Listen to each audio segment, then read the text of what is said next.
जय श्रीराम. आज श्रीरामचरितमानस भाग 289. रामे चित्तलयः सदा भवतु मे, भो राम मामुद्धर.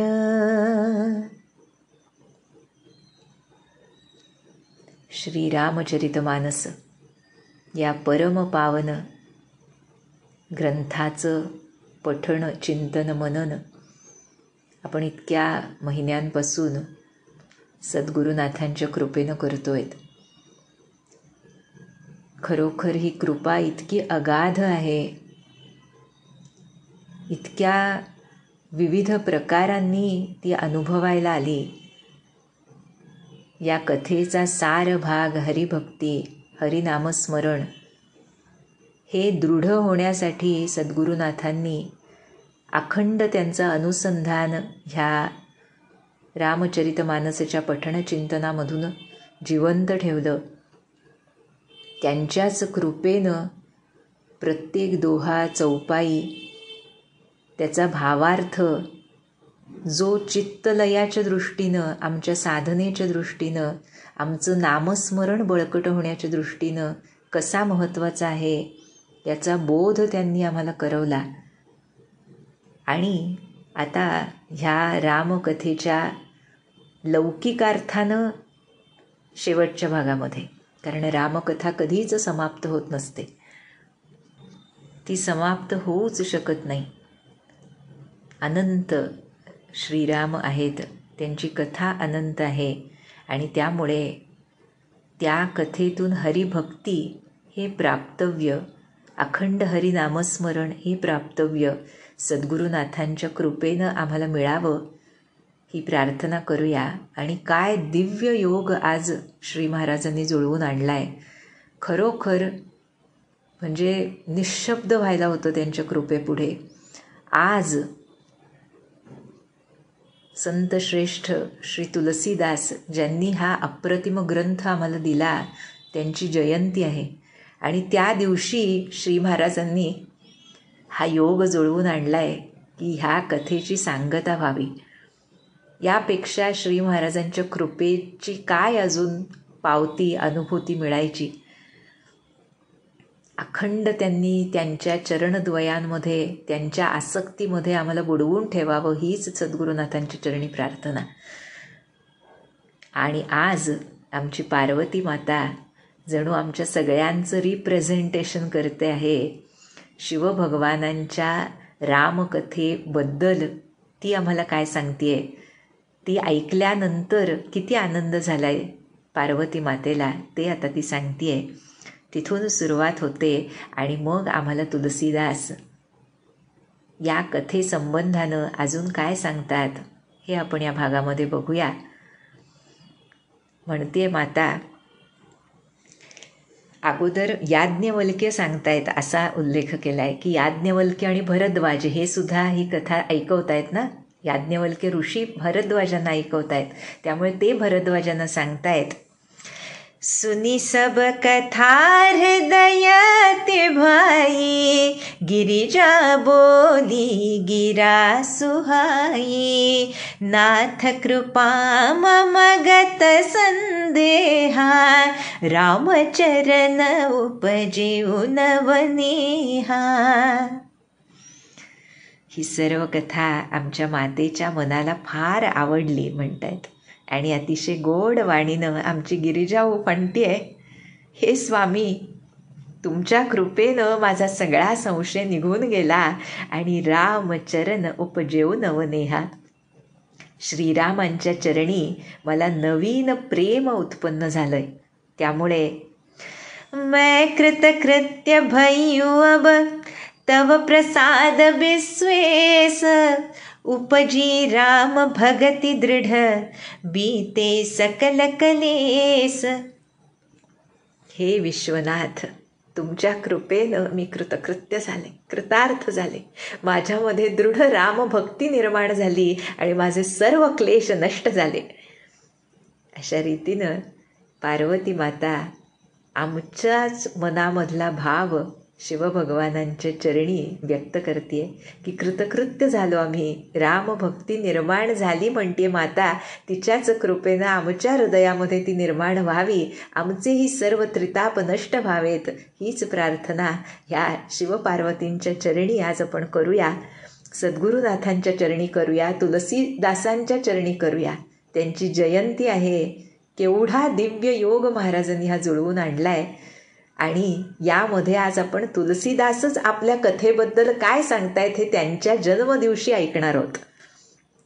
म्हणाले, यह शुभ संभो उमा संवादा, सुख संपादन समन विषादा, भवभंजन गंजन संदेहा, जनरंजन सज्जन प्रिय हा, राम उपासक जे जग माही, एहि सम प्रिय तिनके कछु नाही, रघुपति कृपा जथामति गावा, मैं यह पावन चरित सुहावा, एहि कलिकालन साधन दूजा, जोग यज्ञ जप तप व्रत पूजा, राम ही सुमिरय गाय राम ही, संतत सुनिय राम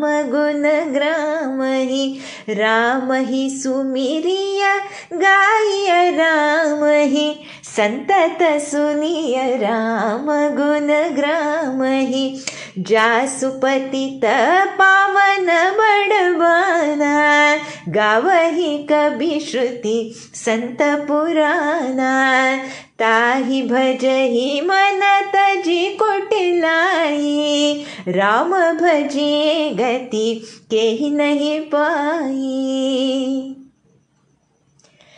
सांगताय तुलसीदास, शिवपार्वतींचा हा कल्याणकारी सुखसंवाद कसा आहे, सुख देणारा आणि शोक विनाशन असा संवाद आहे.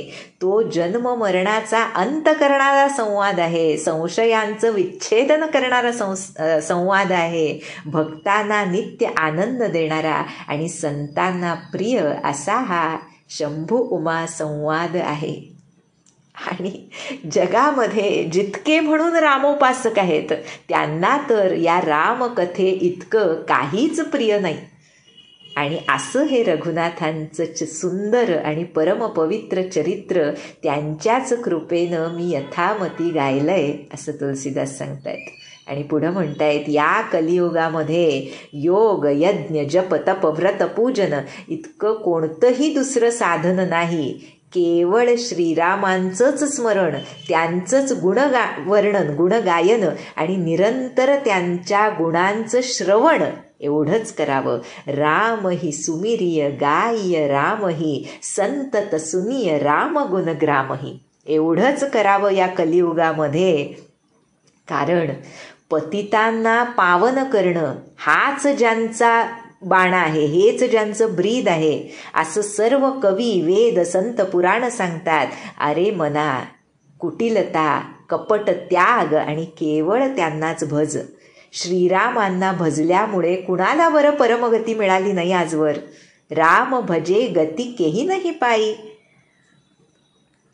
आणि त्यामुळे आता सांगतायत, पायी न केही गती पतित पावन, राम भजी सुनु सठ मना, गणिका जामिल व्याध गीध गजादि खल तारे घना, आभीरज मन किरात खस स्वपचादि अति गघरूप जे, कही नाम बारक ते पिपावन, होही राम नमामि ते रघुबंश भूषण, चरित यह नर कहहि सुनहि जे गावहि, कलिमल मनोमल धोई बिनु श्रम, राम धाम सिधावहि, सतपंच चौपाई मनोहर जानी जो नर उर धरै दारुण विद्या पंचजनित विकार श्री रघुवर हरै सुंदर सुजान कृपा निधान अनाथ परकर प्रीति जो सो एक राम अकाम हित निर्बान प्रद समान को जाकी कृपा लवले सते मति मंद तुलसीदास हूँ पायो परम विश्राम राम समान प्रभु नहीं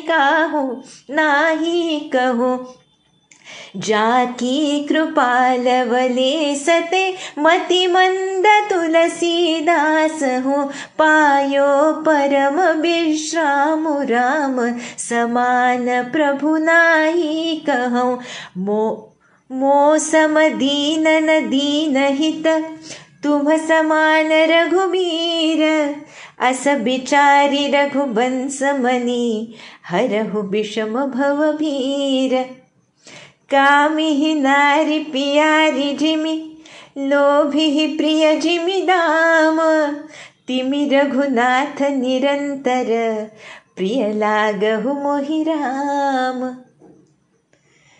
म्हणताय तुलसीदास, अरे मूर्ख मना ऐक रे, पतितांना पावन करणाऱ्या श्रीरामांना भजून कुणाला बरं परमगती मिळाली नाही. गणिका, अजामेळ, व्याध, गिधाड, गज अशा दुष्टांना सुद्धा त्यांनी तारलंय. आभीर, यवन, किरात, खस, चांडाळ जे पापरूपच आहेत ते सुद्धा एकदा प्रभूंचं नाम घेऊन पवित्र होतात. अशा श्रीरामांना मी नमस्कार करतो. जे मनुष्य रघुवंश विभूषण श्रीराम यांचं चरित्र सांगतात, ऐकतात, गातात, ते कलियुगातली पाप आणि मनाची मलिनता धुवून टाकून अगदी सहजपणे विनासायाच श्रीरामांच्या परमधामाला जातात. अजून काय सांगू, जे मनुष्य रामचरितमानसमधल्या 5-7 चौपाया सुद्धा गोड मानून, प्रिय मानून हृदयामध्ये धारण करतात, त्यांनाही 5 प्रकारच्या अविद्यांमुळे उत्पन्न झालेले विकार त्यांचे श्रीराम हरण करतात. पूर्ण रामकथा वाचायची गरज सुद्धा नाही सांगतायत पहा. 5-7 चौपाया हृदयामध्ये धारण करा, तुमचे सर्व विकार श्रीराम प्रभू हरण करतील. असे परमसुंदर, सर्वज्ञ, कृपानिधान, अनाथांवर प्रेम करणारे असे एक रामचंद्रच आहेत. त्यांच्यासारखा निष्काम भावनेनं हित करणारा सुहृद आणि मोक्ष देणारा दुसरा कोण आहे बरं, म्हणतायत तुलसीदास. ज्यांच्या लेश मात्र कृपेमुळे मंदबुद्धीच्या तुलसीदासानं सुद्धा परमशांती प्राप्त केली. पुन्हा तुलसीदासांची लीनता दिसून येते. म्हणजे हे आम्हाला सांगतायत की कितीही मंदबुद्धी आहोत आम्ही, तरीसुद्धा त्यांच्या लेश मात्र कृपेमुळे तुम्हालाही परमशांती प्राप्त होऊ शकते. अशा श्रीरामांसारखे प्रभू कुठे आहेत बरं? कुठंच नाहीत. नाही कहू, हे रघुनाथ, माझ्यासारखा दीन कोणी नाही आणि तुमच्यासारखा दीनांचं हित करणारा कोणी नाही. असा विचार करून हे रघुवंश शिरोमणी, माझं जन्म मरणाचं भयंकर दुःख कृपा करून हरण करा. आता पुढचा जो दोहा अतिशय प्रसिद्ध, कामिहि नारी पियारी जिमी लोभिहि प्रिय जिमी दाम तिमी रघुनाथ निरंतर प्रिय लागहु मोहि राम. ज्याप्रमाणे कामी पुरुषाला स्त्री प्रिय असते आणि लोभी मनुष्याला धन प्रिय वाटतं, तसंच हे रघुनाथ, हे श्रीराम, तुम्ही मला निरंतर प्रिय वाटत राहा. जसं आपण अनेकदा बघितलं, या उपमा आमच्यासारख्या मूढांना समजाव्या त्यासाठी तुलसीदासांसारखे संतश्रेष्ठ देत असतात की माईक बुद्धीनं आम्हाला ज्याबद्दल प्रेम वाटतं त्या बुद्धीनं रघुनाथांचं प्रेम वाटलं पाहिजे असं सांगण्याचं हेतू. पण ज्या वेळेला ते प्रेम लाभतं त्यांच्या कृपेनं, त्यावेळेला मात्र या उपमा किती तोकड्या आहेत हे सुद्धा लक्षात येतं. त्यामुळे आता ह्या श्रीरामचरितमानसाच्या सांगतेमध्ये गोड असे 2 श्लोक तुलसीदासांनी घातलेत, ते आपण बघूयात. म्हणतायत, यत्पूर्वं प्रभुना कृतं सुकविना श्रीशम्भुना दुर्गमं श्रीमद्रामपदाब्जभक्तिमनिशं प्राप्तयितु रामायणम् मत्वा तद्रघुनाथनामनिरतं स्वान्तस्तमः शान्तये भाषाबद्धमिदं चकार तुलसी दासस्तथा मानसम् पुण्यं पापहरं सदाशिवकरं विज्ञानभक्तिप्रदं मायामोहमलापहं सुविमलं प्रेमाम्बुपूरं शुभं श्रीमद्रामचरित्रमानसमिदं भक्त्यावगाहन्ति ये ते संसारपतङ्गघोरकिरणैर्दह्यन्ति नो मानवाः. तुलसीदास सांगतायत, श्रेष्ठ कवी म्हटलंय बरं का, सुकवी कोण? भगवान शंकर, ज्यांनी प्रथम या दुर्लभ मानस रामायणाची रचना श्रीरामचंद्रांच्या चरणकमलांची अनन्य भक्ती प्राप्त होण्यासाठी केली होती. प्रथम रचनाकार भगवान शंकर आहेत ना. असं ते मानस रामायण रघुनाथांच्या नामामध्येच निरत आहे हे जाणून तुलसीदासानं आपल्या अंतःकरणातला अंधकार नष्ट करण्यासाठी या मानसाच्या रूपानं लोकभाषेमध्ये रचलं. आणि असं हे श्रीरामचरित मानस जे तुलसीदासांनी लोकभाषेमध्ये रचलं, अवधी भाषेमध्ये रचलं, ते कसं आहे? पुण्यरूप आहे, पापांचं हरण करणार आहे, सदा कल्याणकारी आहे, विज्ञान भक्तिप्रदायक आहे, माया मोह मल यांचा नाश करणार आहे, परम निर्मल प्रेमरूपी जलानच ओथंबून वाहणारं भरलेलं आणि मंगलमय आहे. जे मनुष्य भक्तिपूर्वक प्रेमपूर्वक या मानस सरोवरामध्ये बुडी मारतात त्यांना संसाररूपी सूर्याची जी प्रखर किरणं आहेत ती कधीच होरपळवू शकत नाहीत, अशी ग्वाही ह्या रामचरितमानसच्या सांगतेला आम्हाला तुलसीदास आज त्यांच्या जयंती प्रत्यर्थ देत आहेत. या संत श्रेष्ठांना त्रिवार नमन, म्हणजे हे त्रिवार नमनसुद्धा इतकं तोकडं वाटावं असं आम्हाला तुलसीदासांनी दिलं आहे. त्यांच्या चरणी त्यांना जी अभिप्रेत आहे ती रामभक्ती आमच्या हृदयात निपजावी आणि ते जसे लीन राहून रामचरणाशी अखंड स्थित आहेत तशी लीनता त्यांच्या कृपेनं आम्हाला लाभावी, हीच प्रार्थना तुलसीदासांच्या चरणी करूया. आणि ती प्रार्थना फलीभूत व्हावी ही प्रार्थना आमच्या सद्गुरुनाथांच्या चरणी करूया. असं हे रामचरित्र कथानक सप्तसोपानांमधून सद्गुरुनाथांच्या कृपेनं आपण बघितलं. अनेक गोष्टी यामधून आम्ही नव्यानं शिकलो. अनेक गोष्टी ज्या माहीत होत्या त्या दृढ व्हायला मदत झाली. त्याबद्दल सद्गुरुनाथांच्या चरणी कृतज्ञता.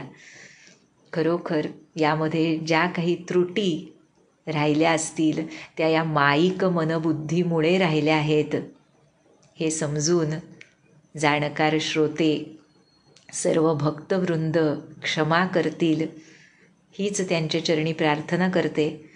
आणि सद्गुरुनाथांनी हे चरित्र असं अखंडपणे अविरतपणे करवून घेतलं जेणेकरून माझ्या मनातली मलिनता, अंधकार, माईक ज्या ज्या गोष्टी आहेत, लौकिकाची खेच, बाह्य गोष्टींमध्ये रमण्याची वृत्ती, या सर्व गोष्टी सद्गुरुनाथांच्या कृपेनं कमी व्हाव्या, जेणेकरून अंतर्मनामध्ये त्यांनी रोपित केलेलं श्रीरामनाम त्याच्याकडे आमचं लक्ष वळावं आणि त्यामध्येच आम्ही बुडी मारावी.